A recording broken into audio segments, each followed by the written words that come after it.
Welcome to Hasan भाई करे कार्रवाई। और आज की कार्रवाई है उर्दू शायर और ठरक।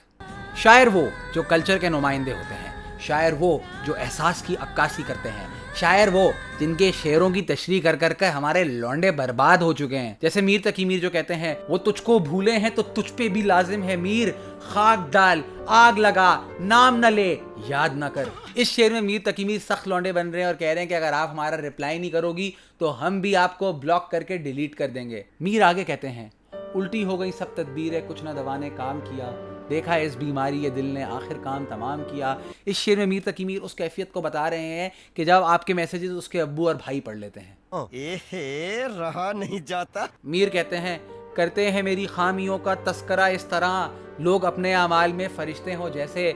रुको जरा सबर करो। सैड लाइफ ये है कि मीर तकी मीर को अपने मामू शराजुद्दीन आरजू की बेटी से प्यार हो गया था और ये बात जब मामू को पता चली तो उनकी हट गई और उन्होंने मीर तकी मीर को चेनों से बांध दिया।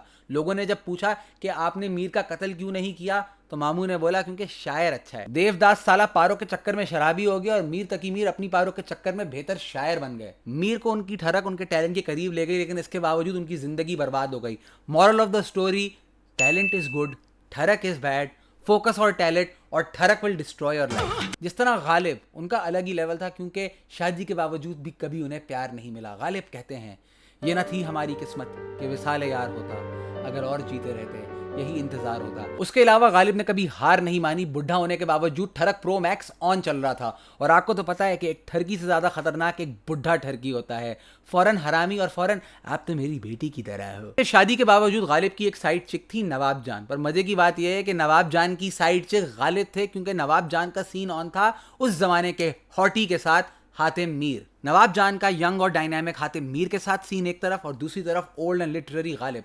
नवाब जान की जिंदगी सेट थी, तो जब नवाब जान की डेथ हुई तो गालिब ने ये अकेले नहीं मनाया, वो गए हातिम मीर के साथ और उन दोनों ने मिलकर नवाब जान को याद किया। और नवाब जान तो चली गई लेकिन गालिब और हातिम मीर की दोस्ती इससे गहरी हो गई। सबसे अनफॉर्चुनेट है मेरे फेवरेट शायर फैज अहमद फैज, जिनकी अपनी लव लाइफ तो ठीक थी और एल एस फैज और उनका बड़ा अमेजिंग कपल गोल्स वाला रिलेशनशिप था, लेकिन फैज को अगर प्यार हुआ तो वो पाकिस्तान के साथ था। और फैज कहते हैं, चाहा है इसी रंग में लहलाए वतन को, तड़पा है इसी तौर से दिल उसकी लगन में।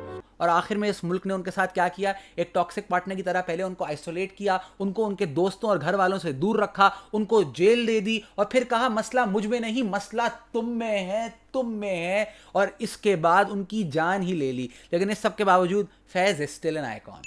जिस तरह अहमद फराज मीमो के शायर जो कहते हैं, सुना है लोग उसको आंख भर के देखते हैं, तो उसके शहर में हम ठहर के देखते हैं।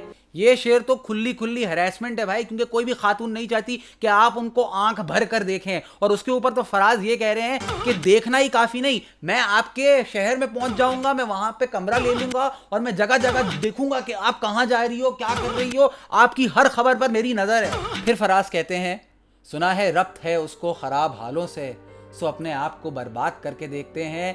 भाई उनको पता ही नहीं है कि आप एग्जिस्ट करते हो, आप अच्छे हाल में जाओ या बुरे हाल में जाओ, ये लाइफ आपकी है, आप एंजॉय करो। लेकिन हाँ, अगर आप इन चक्रों में पड़ोगे ना तो 100% अपने आप को आप बर्बाद ही कर रहे हो। तो खुदा के वास्ते प्लीज लड़कियों को ताड़ना छोड़े। उनको नहीं चाहिए कि आप उनको आंखें भर भर कर देखें और अपने आप को बर्बाद कर दें। ये तो कुछ नहीं, अगर आप इंटरनेट पर जाओ और गूगल पे लिखो रोमांटिक उर्दू पोएट्री 2022 तो आपको इस तरह के शेर मिलेंगे।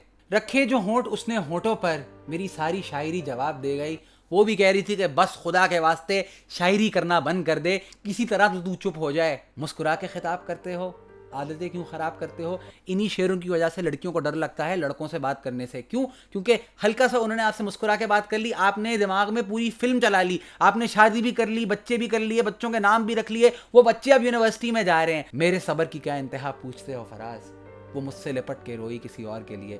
वो आपको अपना भाई अपना दोस्त समझकर अपने ब्रेकअप की बात बता रही है, लेकिन आप सोच रहे हो यार मेरा नंबर कब आएगा। यार थोड़ी सी तो शर्म करो, मसला आप में है। उसने तो आपको ब्रो जोन, फ्रेंड जोन, हर जोन में भेज दिया है, लेकिन आप चाह रहे हो कि किसी तरह आपका सीन ऑन हो जाए। प्लीज प्लीज ख्याल करो यार। अगर आप अपनी जिंदगी में प्यार चाहते हैं तो जरूरी है कि अपने आप को आप उस मकाम पर लेकर आए कि प्यार खुद आपकी तरफ आए, बनिस्बत इसके कि अपनी मजलूमियत के मरसिए पढ़ पढ़ कर, लेम अशार सुना सुना कर, तुम ही हो गा गा कर अपने आप को आप मजीद उदास और मजीद सैड करें। आप एक दफा खुद पे काम करना तो शुरू करें, जिंदगी बदल जाएगी। And if you want to attract someone into your life, become what you want to attract. ये थी हसान भाई की कार्रवाई। चलें लाइक एंड सब्सक्राइब करें, लड़कियों की ज़िंदगी हराम करना बंद करें और अपने ऊपर काम करना आज से शुरू करें। मिलते हैं अगले एपिसोड में। मुझे समझे तू साइको भाई को तलाश